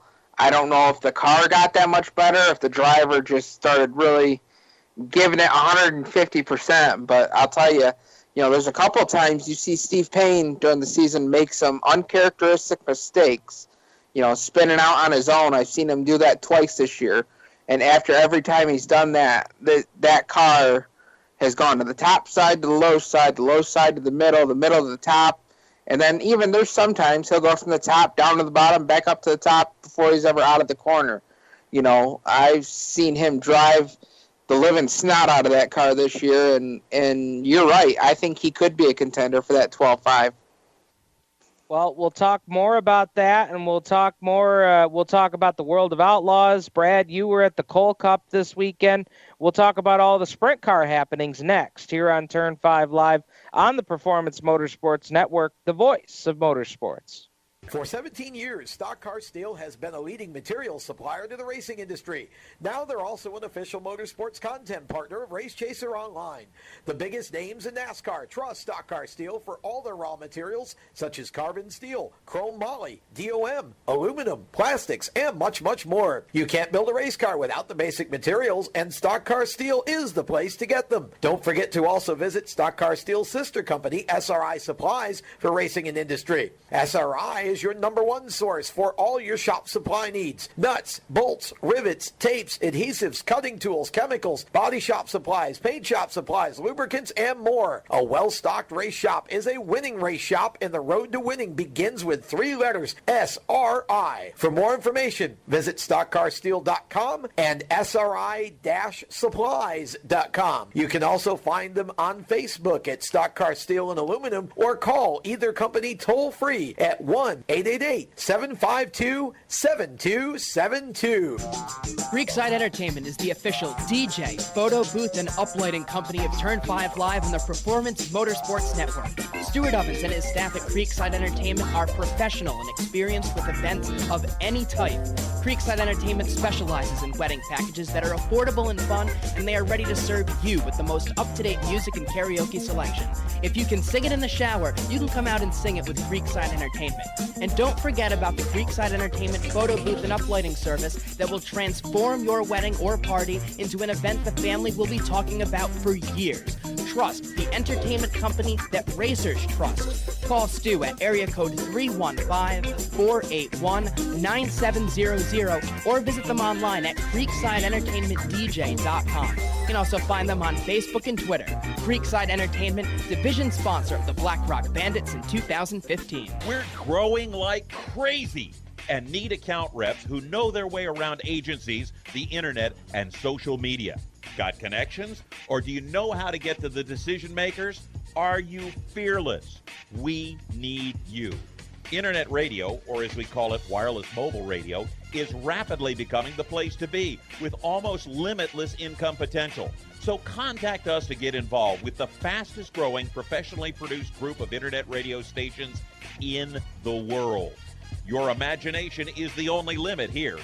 Call 717-749-0444. That's 717-749-0444.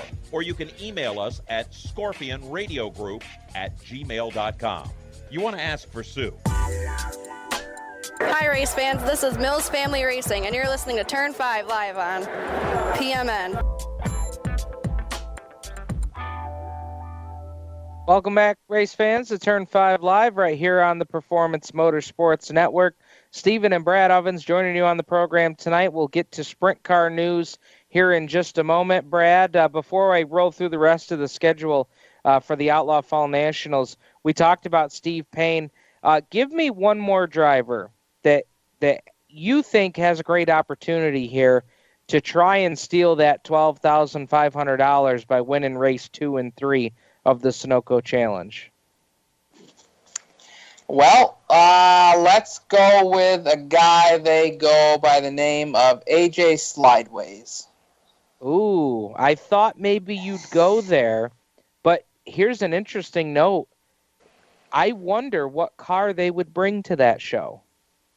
Well, it all depends. I know they've got the big block out getting the motor freshened up, but I'll tell you what, he drove a small block at New Yorker weekend from somewhere deep in the pack all the way up to 4th at Utica Rome, which to me would typically say that's a predominantly big block track, but I think the track conditions were just perfect for that small block to really show its power. But even so, at Utica Rome to take a small block up to 4th place against some of those guys, I think that car's got more than what it needs to get there. Yeah, I'm with you on that. I think that's going to be interesting to watch because, along with Siri and Payne, you got to put Alan Johnson in that same group. So the rest of the Saturday schedule, a Crate Sportsman shootout, $2,000 to win. Open tire rule for that event. The modified show, 40 Lapper, is also open tires. So that will allow some more guys to come in. But I don't know if we'll see a lot of guys run on the Hoosiers. I feel like the American racers are going to have the advantage there. Just my thought. I could be wrong. I've been wrong before, and I'll be wrong again. But Crate Sportsman shootout there, 2,000 to win, 35 laps, open tires, IMCA modifieds. The Empire State Series comes in on Saturday, $1,500 to win, 35 lapper on tap there. The Four Cylinders come back for night number 2 of their special, a 30-lapper, $1,500 to win. You think the four-cylinder shows are wild on a regular night? Wait until the Outlaw Fall Nationals. That's going to be awesome. They'll be 4 wide coming to the green flag, I guarantee it. And then to close out the show on Saturday the 24th, the 600 micro sprints will go 20 laps for $1,000 to win. Racing kicks off at 7 p.m. on Friday night. That kicks off at 5 p.m. on Saturday. Grandstand admission, $20 both days for adults 13 and up. Senior citizens, $18 on both days. Pit passes, $35 both days there at Outlaw Speedway. Find them online, outlawspeedwayllc.com and Outlaw Speedway LLC on Facebook. Brad, let's talk Coal Cup, Empire Super Sprints, Patriots, URC, you name it. It was at Utica Rome this weekend. Talk to us about that awesome, awesome race. I spent a good bit of my weekend here at Utica Rome, Saturday with the CRSA, and then I went back up Sunday for the Coal Cup, to take in my first viewing of the Coal Cup. And I'll tell you what, they had 47 360 sprint cars on hand. They had sprint cars from, I think, 4 or 5 different states show up. Some big names showing up. One of the big names that right off the top of my head was Tim Schaefer driving the 1Z for the Zemkin camp. Lucas Wolf, who's run at Utica Rome with the ESS before. Just some big names, of course, with all of the ESS regulars. And I'll tell you what, it was quite the show to see 47 cars go out there and some of the names that didn't make the race and some of the names that did make the race. But I'll tell you, one guy who's just got a fire underneath that seat inside that M1's Mark Smith.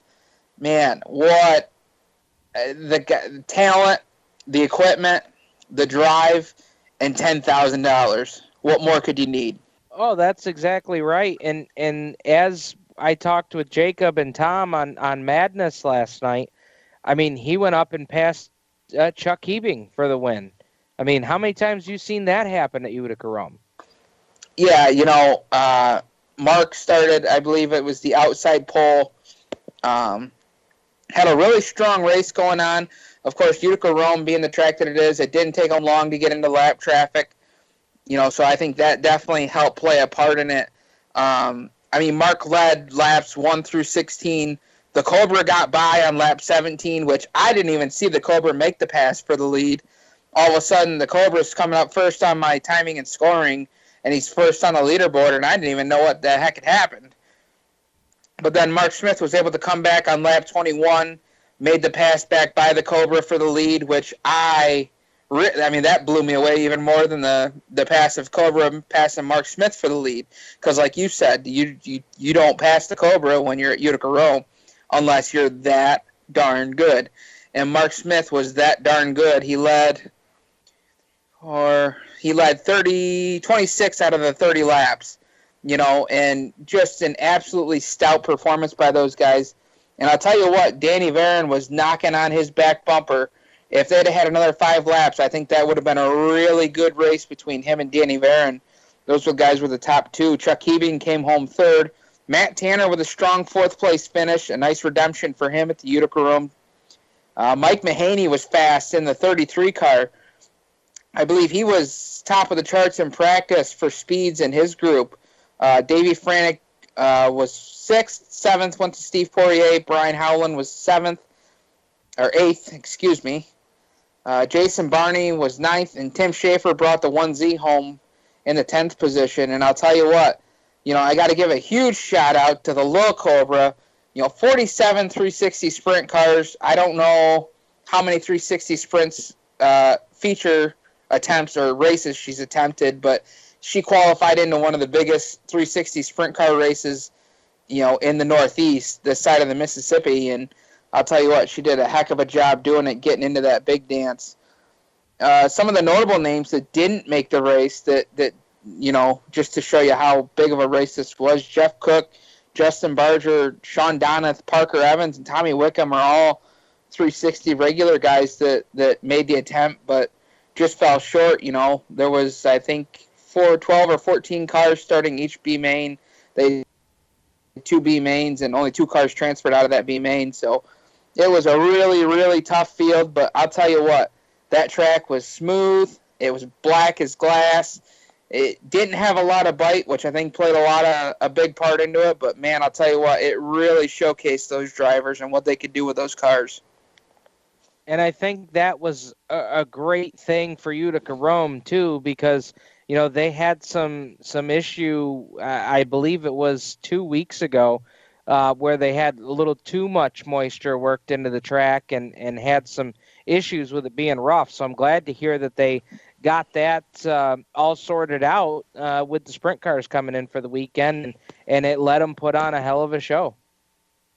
Oh, yeah, absolutely. I heard the comment that they didn't want to touch the racetrack. They weren't going to do anything to the racetrack. I think the only thing they did the whole night was they scraped some of the there was a few spots in the track that were actually had some moisture coming up through it throughout the night, and it really started to kind of chunk up and dig up a little bit, so they scraped some of that off to try and help that. And, talking to Billy Van Indwigen, who drove the car for Mike Van Dusen, he even said, after the race was over, a little strip on the backstretch started to take some rubber after the sprint car race, but, just showed you what type of track and how tough of a track conditions they had.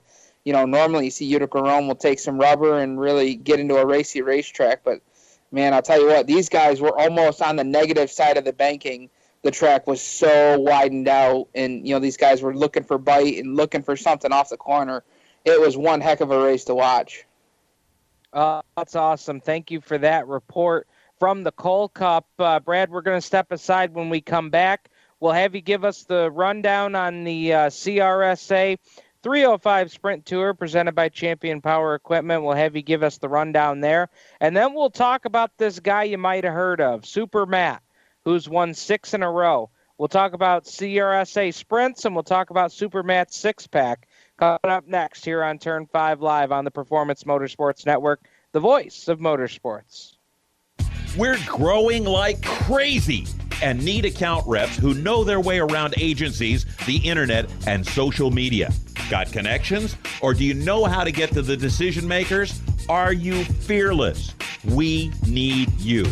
Internet radio, or as we call it, wireless mobile radio, is rapidly becoming the place to be with almost limitless income potential. So contact us to get involved with the fastest growing professionally produced group of internet radio stations in the world. Your imagination is the only limit here. Call 717-749-0444. That's 717-749-0444. Or you can email us at scorpionradiogroup@gmail.com. You want to ask for Sue.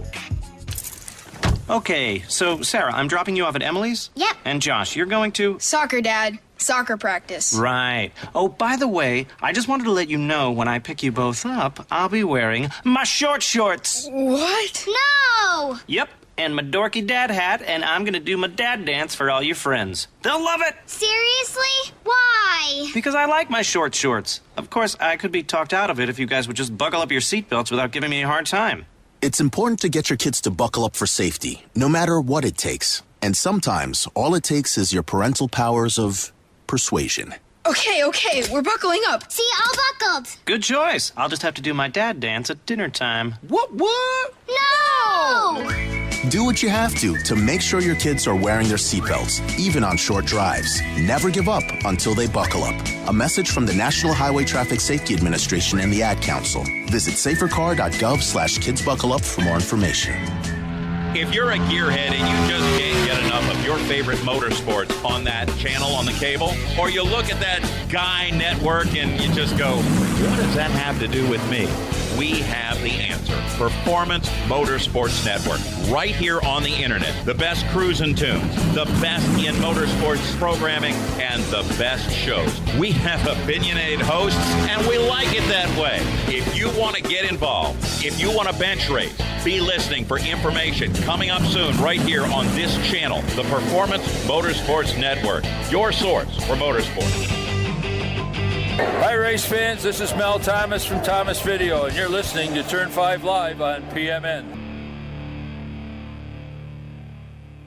Welcome back, race fans, to Turn 5 Live here on the Performance Motorsports Network.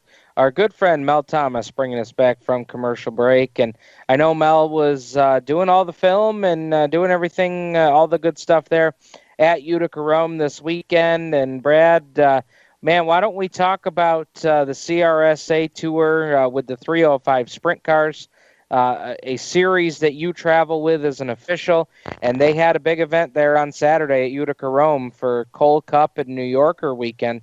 Give us a rundown.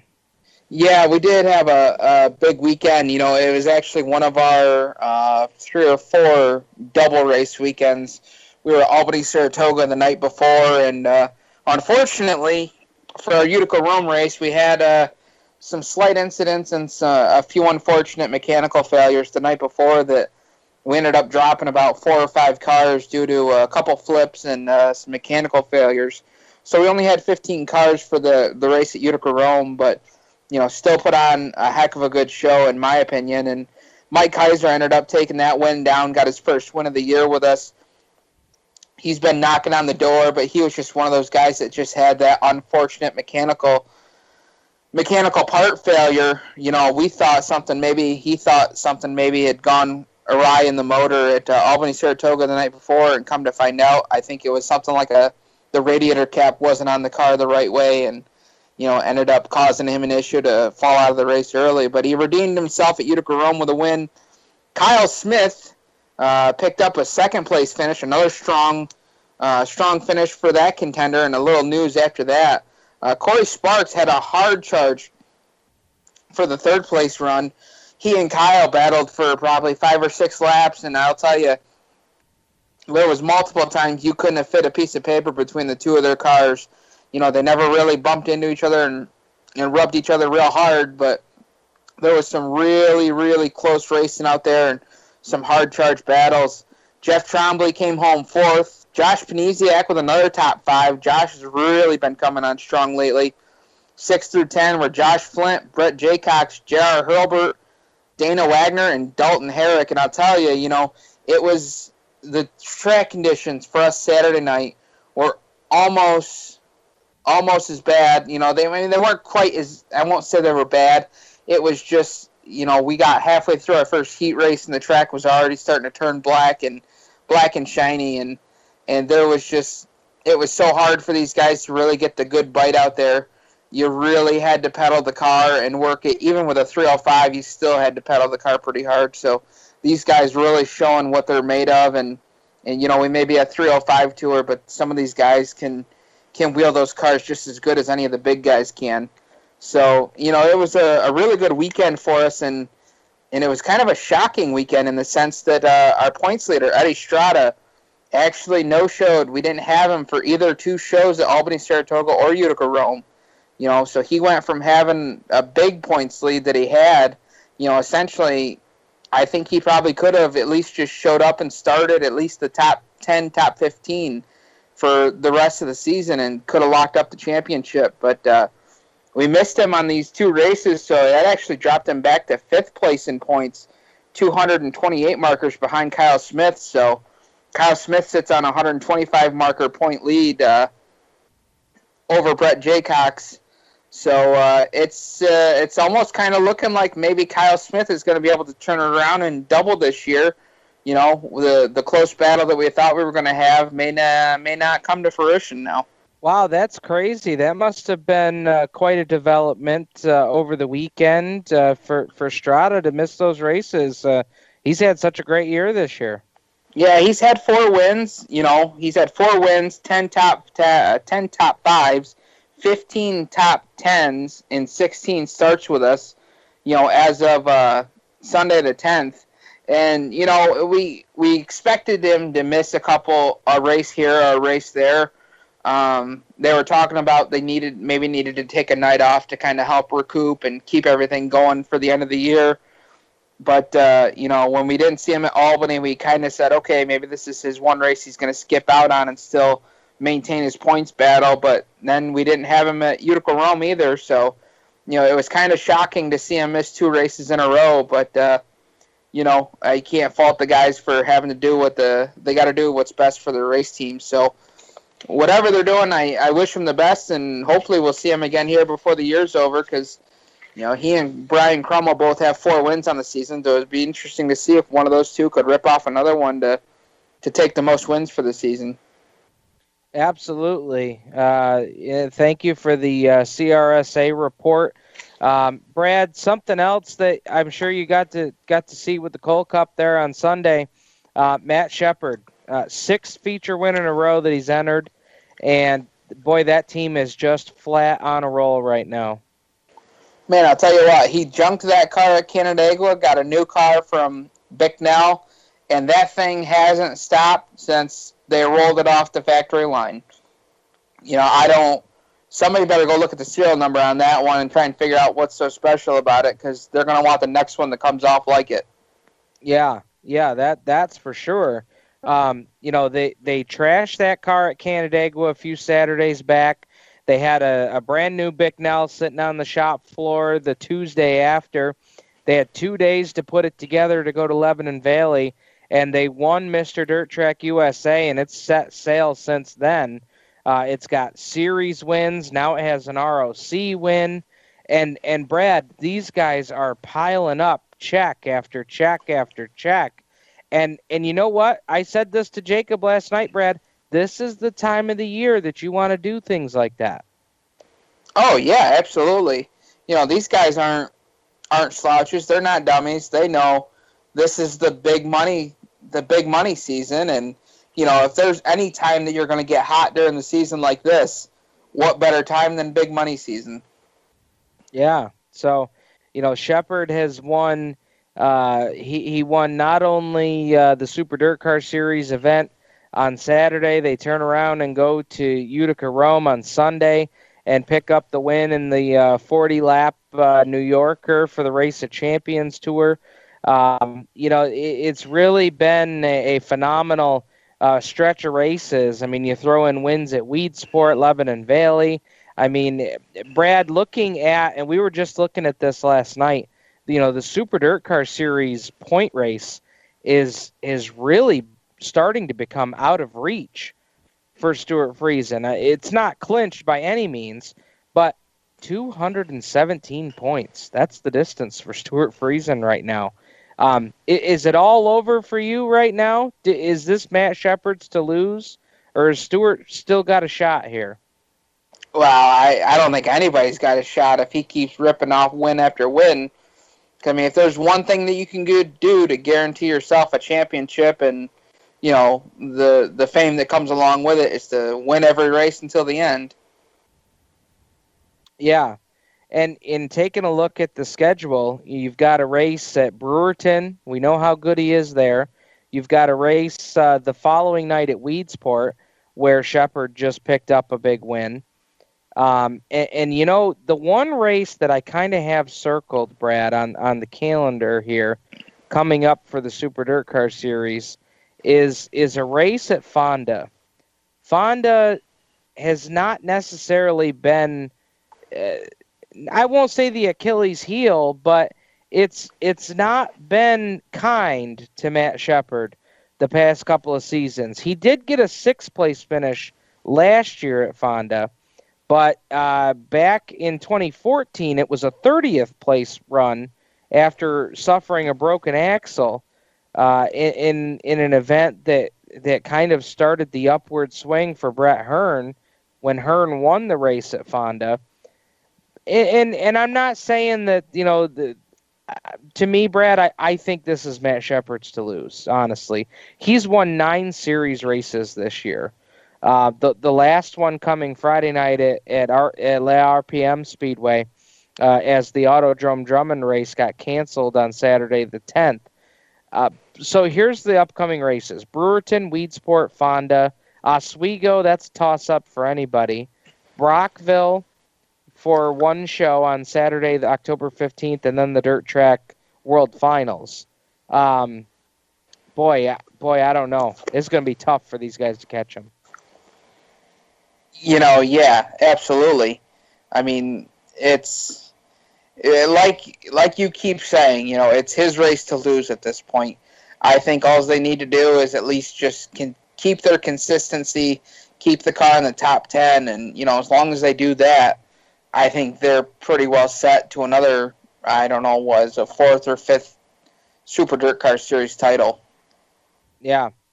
Well, we'll see what Shepard can get done here, as he's got a 271-point lead, and boy, they are just cruising right now. They've won the last 3 Super Dirt Car Series races in a row, and we're going to step aside here, Brad. When we come back, we're going to wrap up the show tonight with Buy or Sell. Clint's going to be disappointed he missed Buy or Sell, but we're going to do it next here on Turn 5 on the Performance Motorsports Network, the voice of motorsports. For 17 years, Stock Car Steel has been a leading materials supplier to the racing industry. Now they're also an official motorsports content partner of Race Chaser Online. The biggest names in NASCAR trust Stock Car Steel for all their raw materials, such as carbon steel, chrome moly, DOM, aluminum, plastics, and much, much more. You can't build a race car without the basic materials, and Stock Car Steel is the place to get them. Don't forget to also visit Stock Car Steel's sister company, SRI Supplies, for racing and industry. SRI is your number one source for all your shop supply needs. Nuts, bolts, rivets, tapes, adhesives, cutting tools, chemicals, body shop supplies, paint shop supplies, lubricants, and more. A well-stocked race shop is a winning race shop, and the road to winning begins with 3 letters, SRI. For more information, visit stockcarsteel.com and SRI-supplies.com. You can also find them on Facebook at Stock Car Steel and Aluminum, or call either company toll-free at 1-888-752-7272. Creekside Entertainment is the official DJ, photo booth, and uplighting company of Turn 5 Live on the Performance Motorsports Network. Stuart Ovens and his staff at Creekside Entertainment are professional and experienced with events of any type. Creekside Entertainment specializes in wedding packages that are affordable and fun, and they are ready to serve you with the most up-to-date music and karaoke selection. If you can sing it in the shower, you can come out and sing it with Creekside Entertainment.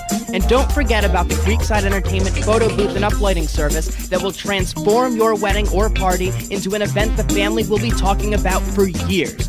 Trust, the entertainment company that racers trust. Call Stu at area code 315-481-9700 or visit them online at creeksideentertainmentdj.com. You can also find them on Facebook and Twitter. Creekside Entertainment, division sponsor of the Black Rock Bandits in 2015. We're growing like crazy and need account reps who know their way around agencies, the internet, and social media.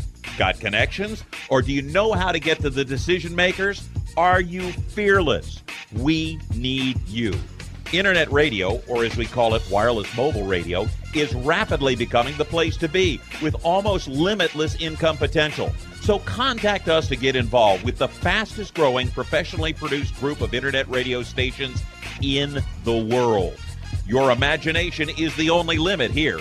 Call 717-749-0444. That's 717-749-0444. Or you can email us at scorpionradiogroup@gmail.com.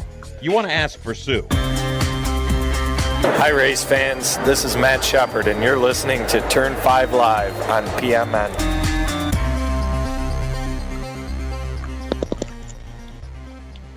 Well, how about that? Matt Shepard bringing us back from commercial break. We just got talking about the run that he's been on. And, Brad, is this a serious thing? Did he just buy a rig on Facebook? Yeah, I don't know. It almost seems like it, but, that's kind of hard to tell. That's funny. Kelly Hebing, who brought us back from an earlier commercial break, they posted a rig from Cobra Coaches and Motorhomes. They do a lot of racing rigs and haulers and things like that. And they've got one up for sale, and Matt Shepard posting on here, hey, 30 grand to take it all, right? And so that's funny. I don't know. We'll see if that comes to fruition. I don't know, Brad. It's gotta be more than that, right? Or am I crazy? Maybe if you add a 1 in front of the 30. Okay, all right. See, I don't know these things. I don't know how much rigs are. You could have pulled the wool over my eyes on that one. But I don't think it'll be long before you see it, though. Yeah, that's for sure. Well, man, we're getting ready to wrap tonight's episode, and we've covered a lot tonight. We've covered a lot from Woodhull Outlaw, the wing sprinters. Brad, let's go into buy or sell tonight. And what I love about buy or sell is when we shoot from the hip on these questions. And so neither Brad or I have really had any time to prepare on these questions. And, I think in the future, Brad, we might just have to get our producers in the Race City USA studios on board with us to ask the questions. That might be fun. We're going to have to talk to Tom and Jacob about that. I think that would be a lot of fun, getting the folks doing such a great job behind the glass for us. Brad, our new producer here. No, not Brad Ovens. Brad, our producer down in the Race City USA studios, been doing such a great job for us here since he joined us here just a couple of weeks back. But let's get into buy or sell tonight, Brad. And first question, we'll start it out with the World of Outlaws. You may or may not have heard that Sammy Swindell out of a ride at CJB Motorsports after they just signed a 2-year extension to sponsor David Gravel in that Big Game Tree Stands 5 car. Buy or sell the move to no longer carry Sammy Swindell on a so many races per season? Do you buy or sell the fact that Gravel needs that veteran presence to continue winning races like he has? Oh, boy. Having a guy like Sammy in your corner is never a bad thing. But, in today's world with racing the way it is, I'm gonna sell the fact that you would have to have a veteran like that, because running a second car, even on a part-time basis, you still got to spend all the same money to build a car and maintain it and build a fast car. So that's money that they can put into their program. And, unfortunate in today's world of racing, money equals money equals speed in most avenues. Not always. I know there's some guys out here that run, shoestring budgets that are going out and winning races. But, let's face it, when you got an over-the-road program like that, the more money you can put into the program, the better you can develop it. So I'm going to sell that one. I'm on the fence on this one, Brad, and I guess I'm going to sell it, but it's not a very hard sell because I really think that David has benefited from that veteran presence. And what's interesting, Brad, is, when we get toward the end of the season, they get ready to go to the World Finals, we really ought to have David back on the show to talk about this process for him because, we've had him on the show once before, or actually twice before now. And, I'd be interested to dive into his thought process with that. Maybe it's not such a big deal for him. He's got these race wins.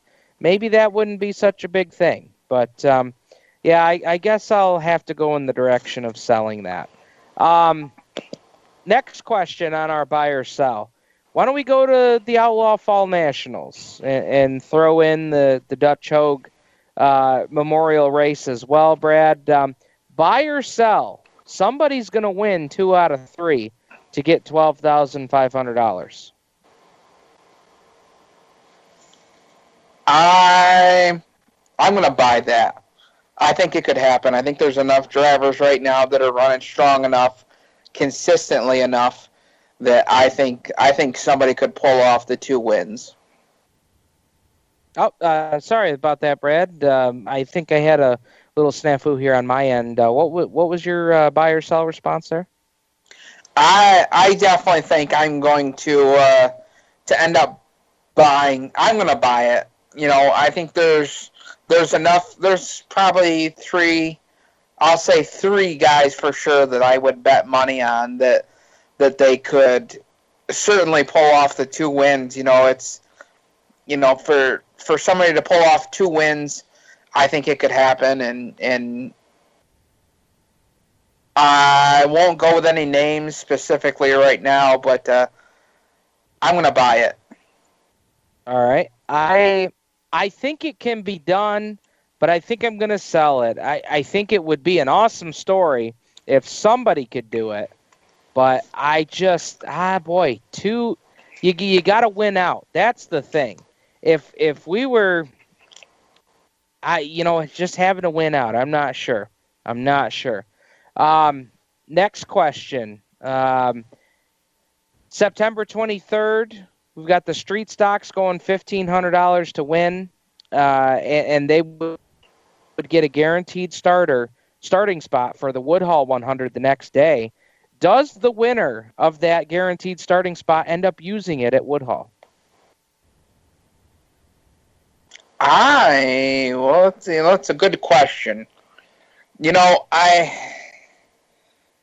love the fact that they're offering the guaranteed starter spot, but I almost wonder what kind of stress level that would put the driver on to have to run a 100-lap race and then turn the car around for the very next night to try and run another 100-lap race. I don't know what kind of wear and tear that is on the equipment. I don't know street stocks specifically enough to know whether or not somebody could make that kind of turnaround or what there would need to be done. But, I think I'm going to sell that one. All right. I think that if for nothing else, going down and, maybe starting the race and getting the start money and calling it a night, I think somebody would do that. I think somebody would probably, make their trip down. I mean, probably to take the green might pay for the trip, maybe not. But I don't know. I think it'd be interesting because it is only a 35-lapper. Anything could happen. I think it will be interesting to see who gets it.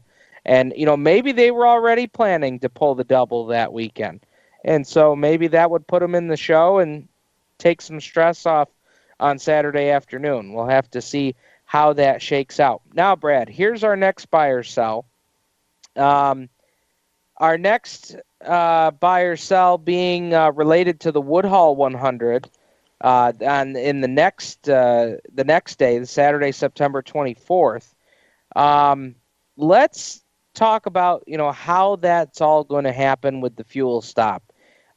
Brad, do you buy or sell stopping the cars on the track, or do you sell it and prefer that everybody goes into the pit area for 10 minutes and they come back out and line up as they went off the track with the field frozen?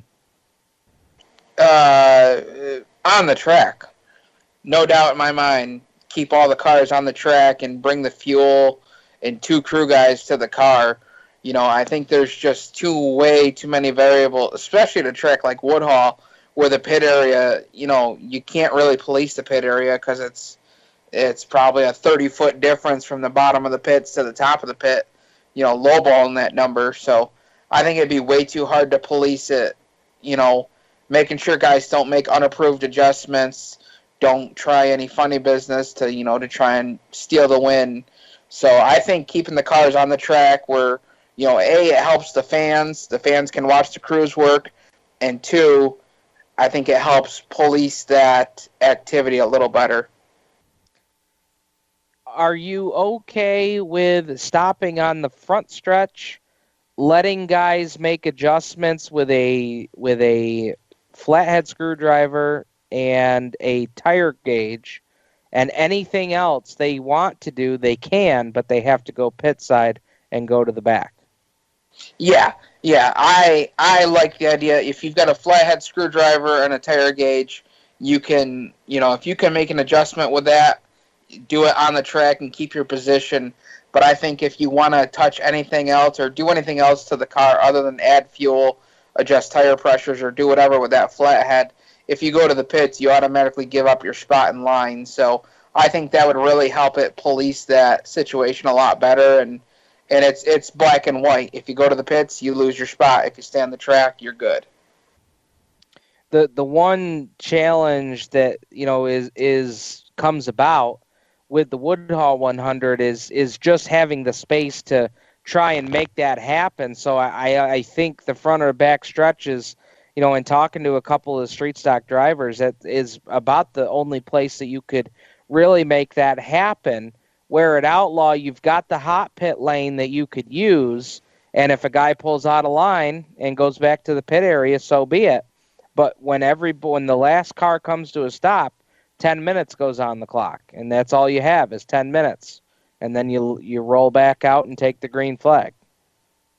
Yeah, and, the same thing with Outlaw. Obviously they've got the hot pit to utilize, which I think will be a big advantage this year for the guys coming up in the 100 in October. If they have to make a quick tire change or if they see something and they want to make a quick change under yellow, I think that'll help get guys in and out a lot quicker and make the racing more interesting, to be able to do that without having to go all the way through the pit area and then come back out.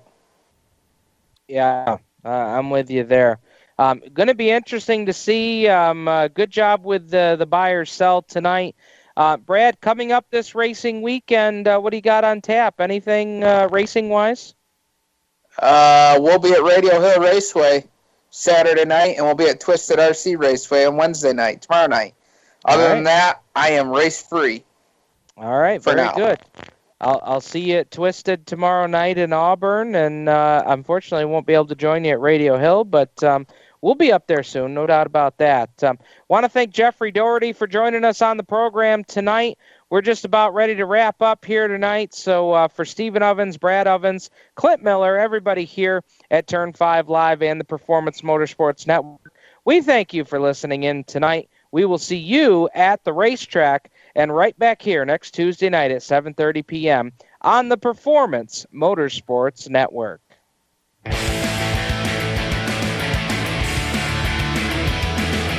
Turn Turn 5 Live is a copyrighted production of the Performance Motorsports Network. PerformanceMotorsportsNetwork.com is a member of the Scorpion Radio Group Incorporated and may not be rebroadcast, replicated, or saved in any media without the explicit written permission of PMN. The opinions expressed on this program are those of the host, co-host, and guest, and do not necessarily reflect those of the management and ownership of either the Performance Motorsports Network or Scorpion Radio Group Incorporated, the advertisers, or marketing partners.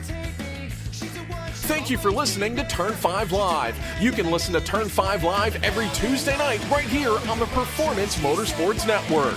Stay tuned for more great PMN programming. Everything's better when she's around.